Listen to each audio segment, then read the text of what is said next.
up living a life of purpose and really putting a lot of meaning into our worship and to our practices. And more so from a perspective of our spiritual connection to worship.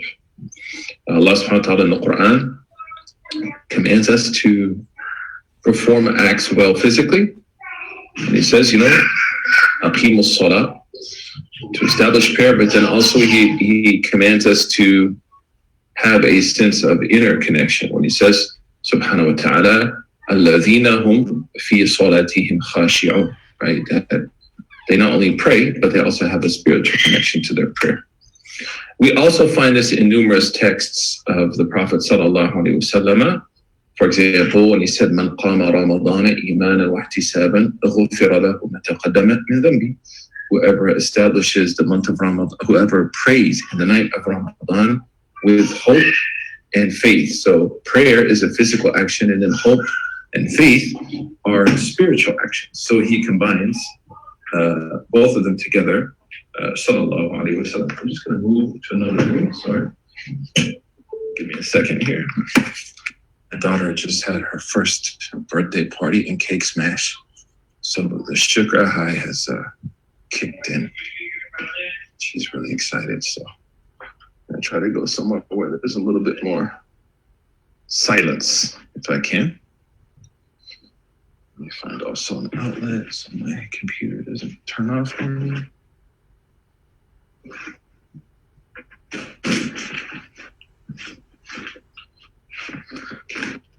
So Imam Suyuti, rahimahullah, in this text, Itmam al-Diraya, really teaching us kind of the foundations of living a purpose-driven life, a life of purpose. So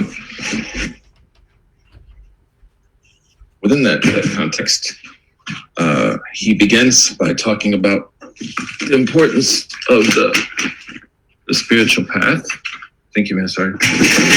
The world's greatest brother-in-law. Thank you, man. Yeah.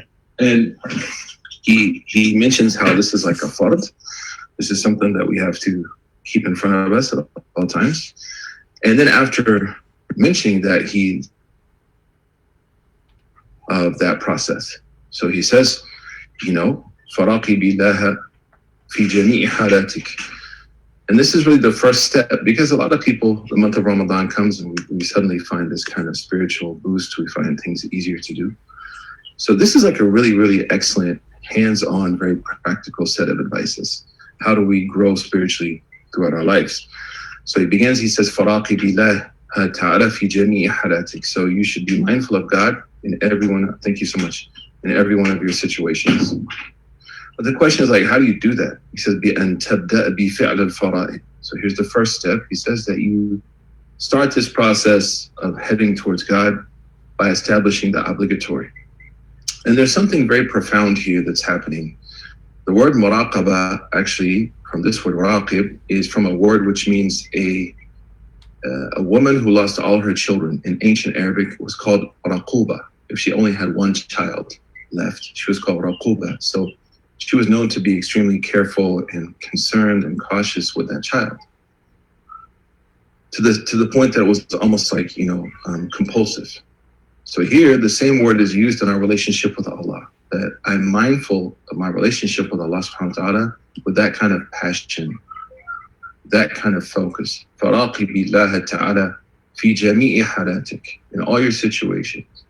The question is, like, how do you see God, right? We know that the Prophet sallallahu alaihi wasallam, and this is really what this book is getting at, the Prophet said that the highest level of faith is to worship Allah as though you can see Him, even though you can't see Him, right?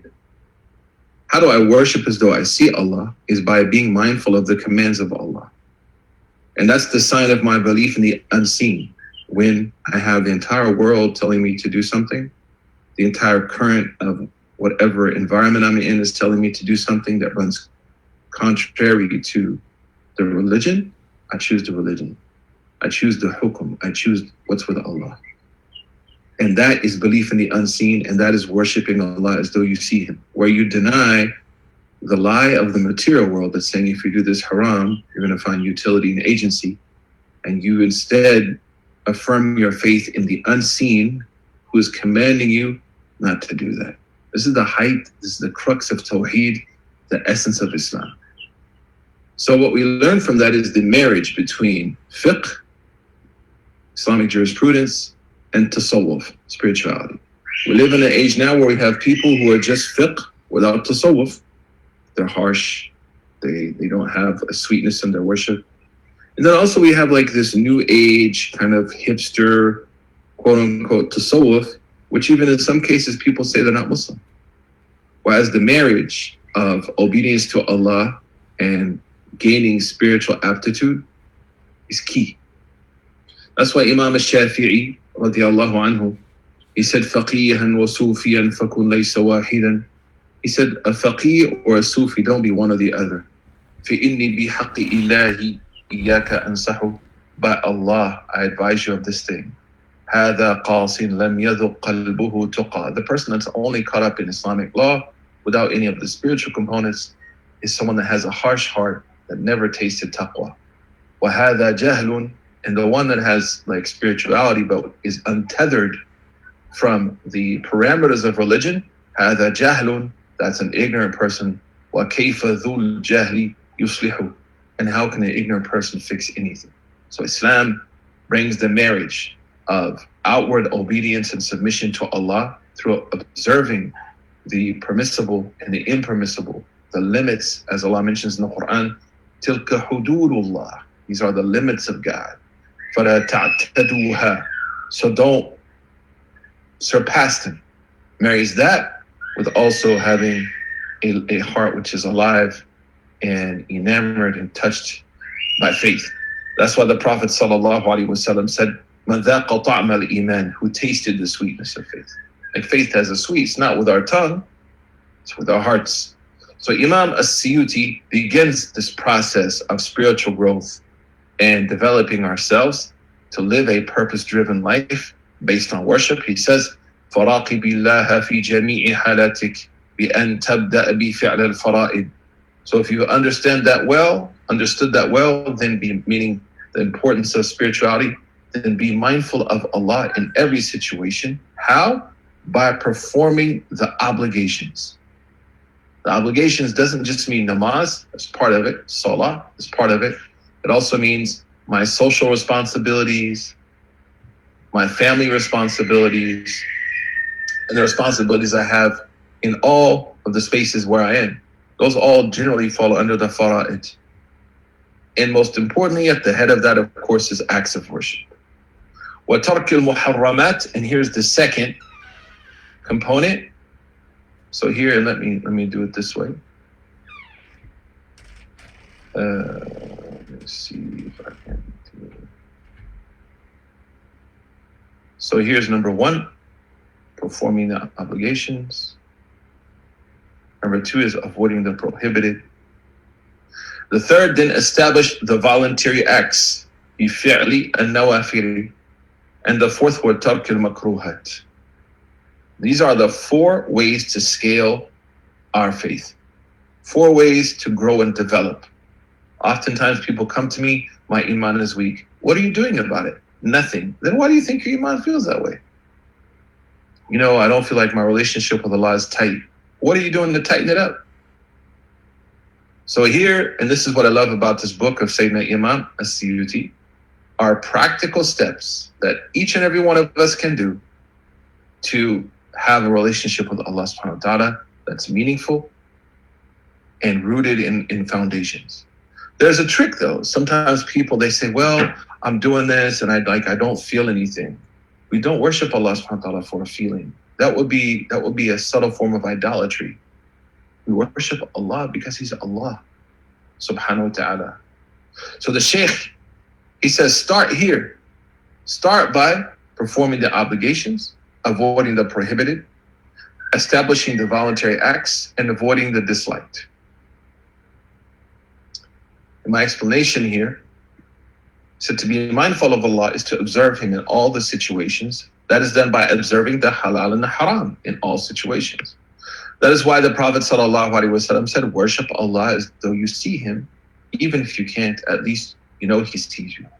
Seeing Allah is impossible, of course, but our observing His commands is evident that we see him with our hearts, we see him with our faith. That's why it's called mushahadat. That's why you take shahada. What are you bearing witness to when you take shahada? You're bearing witness to the fact that Allah exists. Allah is present. The deen is here. So you are now a witness to the unseen. Allahu Akbar. Ashhadu an la ilaha illallah wa ashhadu anna Muhammadan abduhu wa rasuluh. Thus, the first step on the path to Allah is to establish your obligations. There is an important hadith that encapsulates everything I just said and what Imam As-Suyuti wrote about. This is the hadith found in the collections of Al-Bukhari. The Prophet ﷺ said that Allah has said, verily Allah has said, whoever shows hatred to a friend of mine, then I have declared war against that person. And here's the part you want to pay attention to. This is extremely important.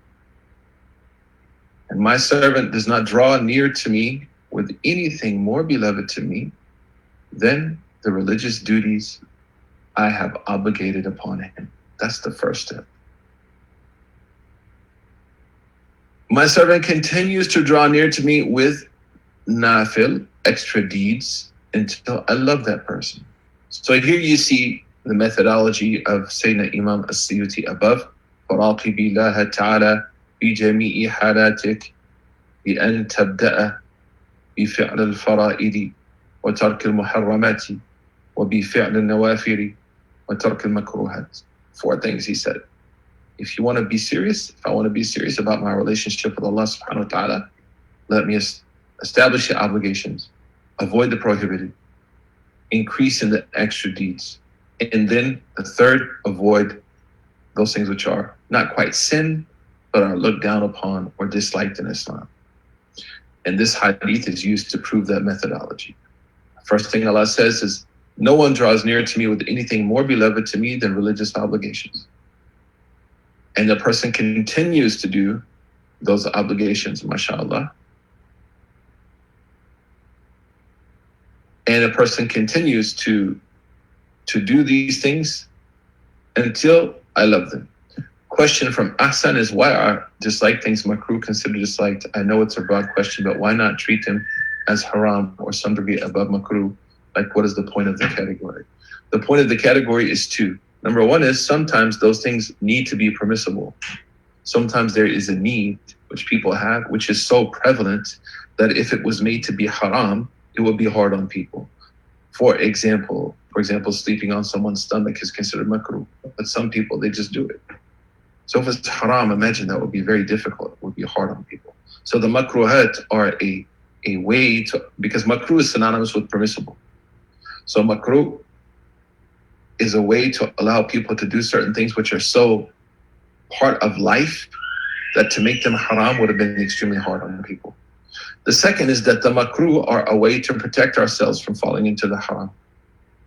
So they're also a way of kind of like training a person to slowly build up their time and their strength in order to observe avoid the haram. 1 second, let me see if I can do this for you now. Sure, absolutely.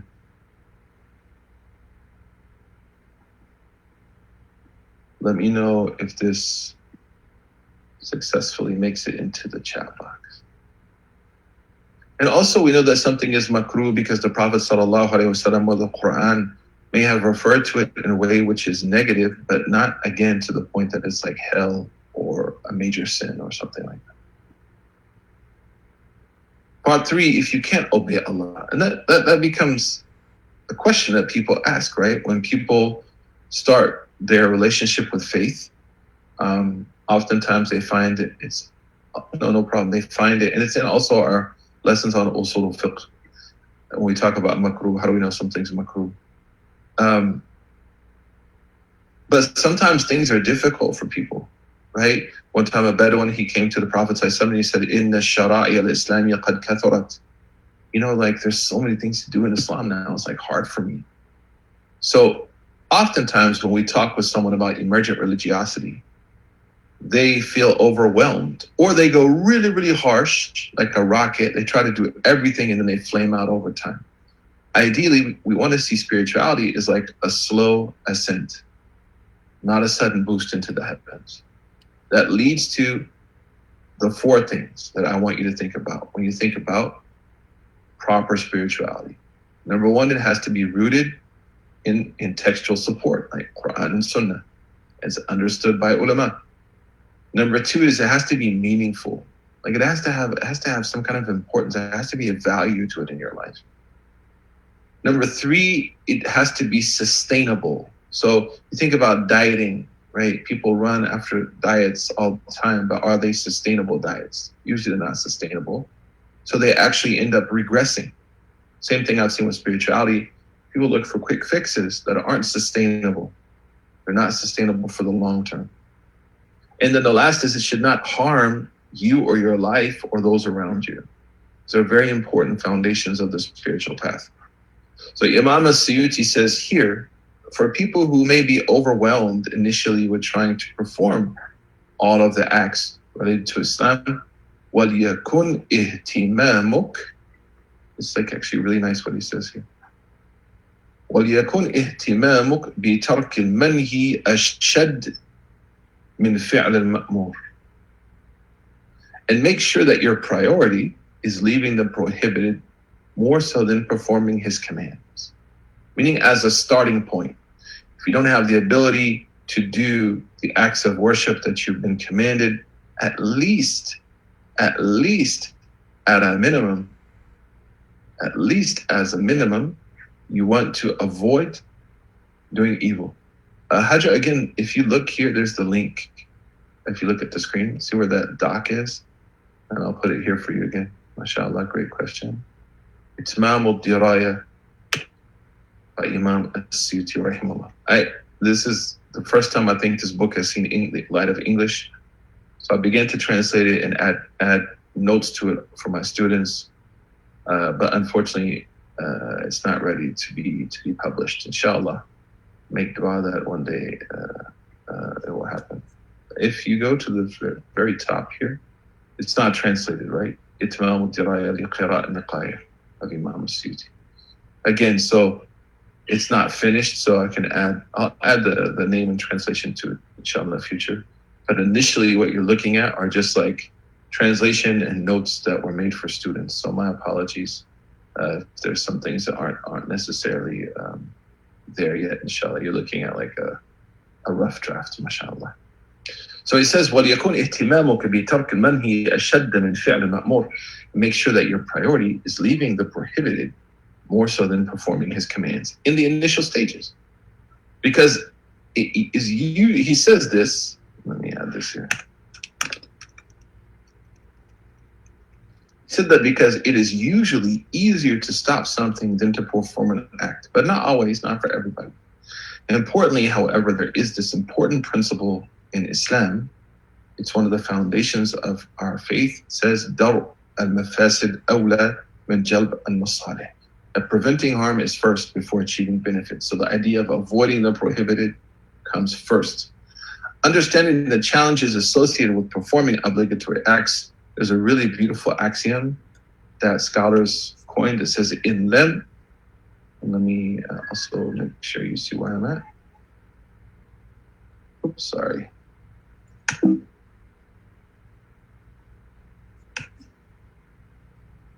Write that down. This here is really beautiful statement. In lam tutiq and ta'bud Allah fala ta'si. Like if you can't worship him, if you don't, and actually it should say, if you don't have the strength or the ability to worship Allah, then at least don't disobey him. In lam tutiq and ta'bud Allah fala ta'si. Also, we have this authentic hadith from Abu Hurairah radiyallahu anhu, who he said that the Prophet sallallahu alaihi wasallam said, "Ma nahaytukum anhu fajtanibuhu, wa ma amartukum bihi faf'aluhu minhum mastata'tum." Whatever I prohibited you of, abandon it, and whatever I commanded you, do it as best you can. So from that, we take two very important axioms in Islamic law. The first is, is that commands are based on ability. So orders often are based on ability. Like, for example, cognition is a condition of an act of worship. being able to stand, for example, in prayer, having enough money to make Hajj, not being sick in Ramadan. May Allah cure all of us, inshallah, who may be ill.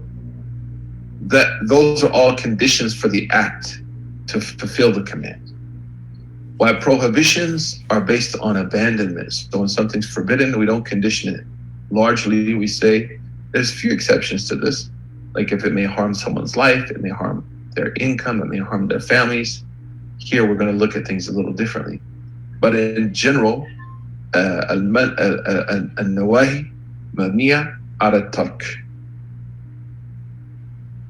The next point that he wants to talk about, after first talking about starting with the obligations, second saying if you can't do all of the acts of worship, at least avoid haram. Here's the third principle in this first part of the text, where he says, وَأَنْتَ فِي الْمُبَاحِ بِالْخَيَارِ. But in the permissible acts, right, you're allowed to choose whether you want to do them or not. But then he talks about how can we turn the permissible acts like our jobs, our hobbies, things we may do in leisure. How can we turn those into acts of devotion? He says, وَإِنَّ وَيْتَ بِهِ الطَّاعَةِ. But if you intend through the permissible obedience, أَوَ التَّوَصُّلَ إِلَيْهَا, or by that, doing that permissible act, you hope that it will help you achieve an act of worship or obedience to God. أَوَ الْكَفَّ عَنِ الْحَرَامِ فَحَسَنٌ. Or the third thing is I intend by doing this permissible act to protect myself from the forbidden. فَحَسَنٌ. What he means by فَحَسَنٌ is then those things now are considered acts of worship, mashallah. So what are the three intentions we want to think about when doing something that's permissible? First is, I can do that permissible act because it's going to, with that intention, become an act of worship. So for example, if I were to sit in the masjid for a few hours and I said, you know what, I intend to make i'tikaf in this time that I'm in the masjid, according to the Shafi'i madhab, it is considered i'tikaf and you're rewarded for it, mashallah. Or what if you're sitting waiting on somebody and you say, you know what, I'm sitting and waiting on this person because I want to increase our love as Muslim brothers and sisters, then that is now turning waiting, which is permissible, into an act of obedience. أَوَ التَّوَصُّلَ إِلَيْهَا, or I use this permissible act in order to achieve an act of worship or to succeed. For example, I sleep so I can pray Fajr, I eat so I can be strong, maybe I'm working out so I can worship better. So now those permissible things have been a catalyst by which I'm able to complete an act of devotion. And finally, I use a permissible act to shield me and distance me from the forbidden. And the example that most ulama gave is, for example, when you spend time as a husband and wife in having a physical relationship. That protects us, inshallah, ideally, from the forbidden. And that's why the Prophet said, وَفِي بُضْعِ أَحَدِكُمْ صَدَقَةٌ. There's a reward for sexual relations between you and your spouse. And the Sahaba asked him, how is that? He said, because you're not doing it in the haram way. You're doing it in the prescribed way. So this first part of the text that we just went over, Sayyiduna Imam As-Suyuti, rahimahullah, mentions three things we should think about as we begin this process of increasing our spiritual capacity. The first one was to establish the obligations. The second was to at least avoid the forbidden. And then the third is coupling our permissible acts with intentions that will turn those permissible acts into worship, into devotion. That takes us now to the next part of the text, and we'll go through some of this and then we'll stop, inshallah. We'll pick up next time. And that is the 9 attitudes that someone needs to have on this path. There are a number of things that someone should have in front of them throughout their life that are going to form kind of their own personal philosophy. So he says the first, أَنَّكَ مُقَصِّرٌ فِي مَا آتَيْتَ بِهِ وَأَنَّكَ لَمْ تُوَفَّ مِنْ حَقِّ اللَّهِ تَعَالَى ذُرًّا. That when it comes to the blessings of Allah subhanahu wa ta'ala, you must believe that you are deficient. Like you'll never be able to fulfill or recompense God for the blessings He's given you. Allah says in the Quran, وَإِن تَعُدُّ نِعْمَةَ اللَّهِ. لا تحصوها. If you're to count the blessings of Allah subhanahu wa ta'ala, you would never be able to do so, right?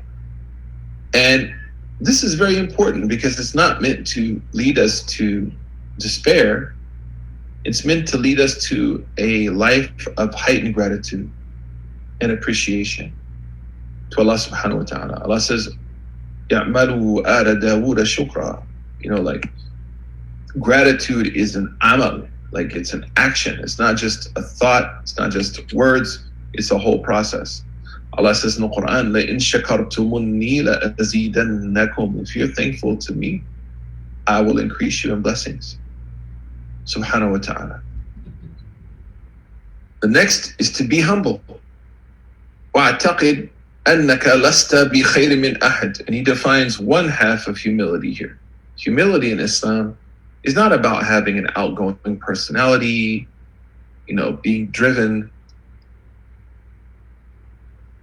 That's not humility. Arrogance. Arrogance is defined by the Prophet sallallahu alaihi wasallam as to deny the truth and to look down on people. And this, of course, was the pattern of Satan. When Allah subhanahu wa ta'ala commanded him to prostrate to Adam, out of awe to Adam, he refused. Abba wastakbar. So the first he denied the truth. Then he was arrogant. The second aspect of arrogance in Iblis' story is when he said, I am better than him. You crafted him from fire, and you crafted me from fire, and you crafted him from clay. I'm better than him. So Iblis actually had both types of arrogance, right? Number one is his refusal to obey the truth. Number two is looking down on other people. The next he says, فَإِنَّكَ لَا تَدْرِي مَا الْخَاتِمَةِ. The next is to fear your end, how you will die, how I will die. So first, feeling deficient in front of Allah's blessings. Second is to stay humble. Third is to be aware that I don't know when I'm going to die. I don't know how I'm going to die. But I should be aware that I don't want to die in a bad state.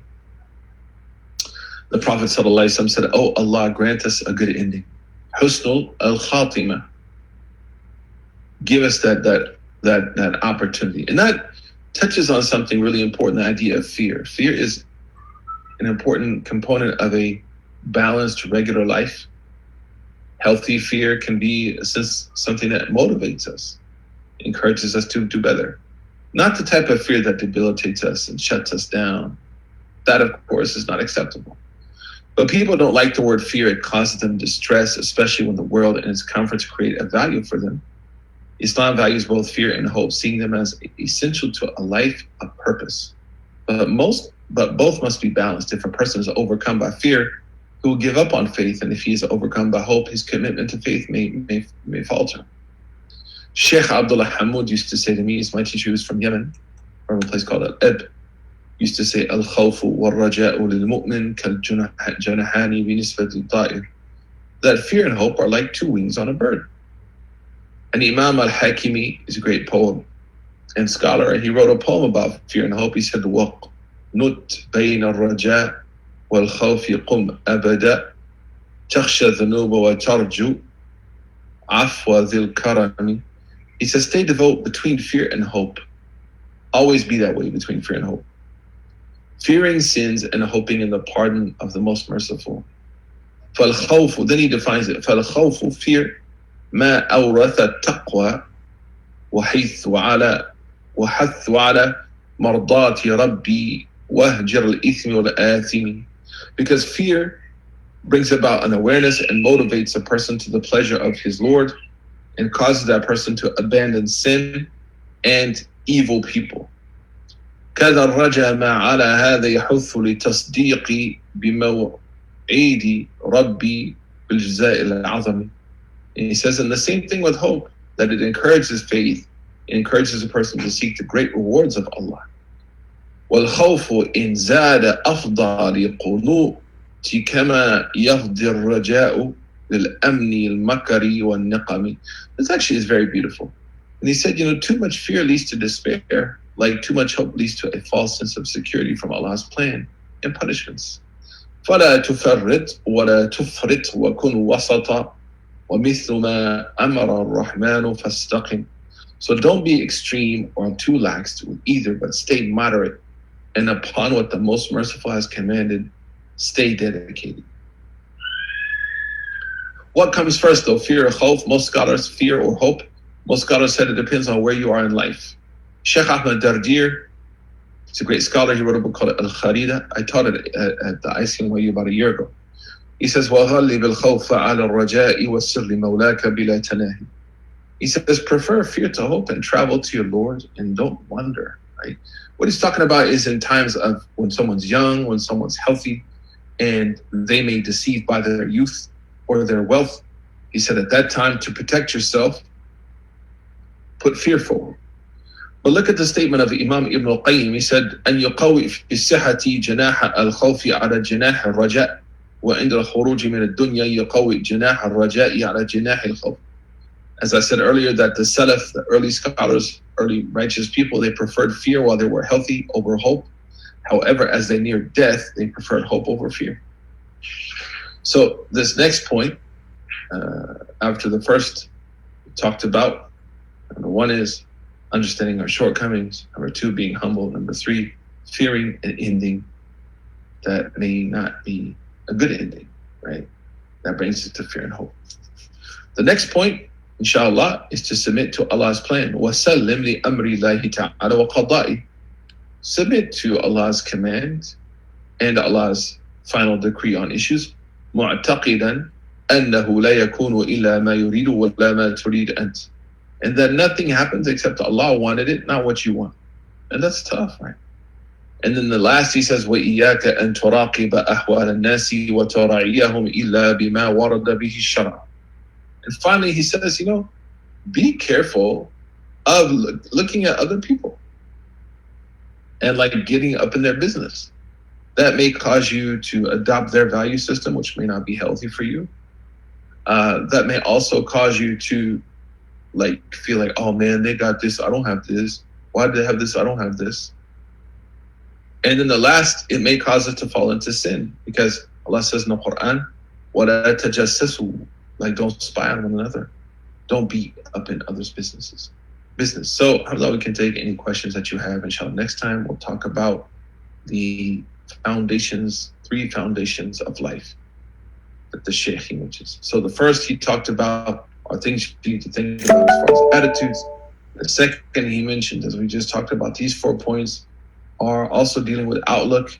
And the next he's going to talk about 3 important foundations that a person should root their life into, who's going to take on the path of living a life of worship and devotion seriously.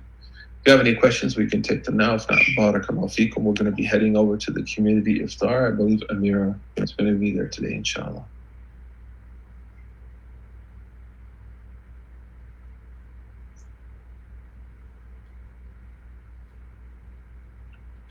Title is called Itmamu ad-Diraya. Itmam, good question. Itmam ad-Diraya liqira'ah al-Niqaya. But if you put on anywhere online, Itmam al-Diraya, it's not translated into English, as far as I know. But if you put Itmam al-Diraya PDF, you're going to find, inshallah, the Arabic text. Let me see if I can.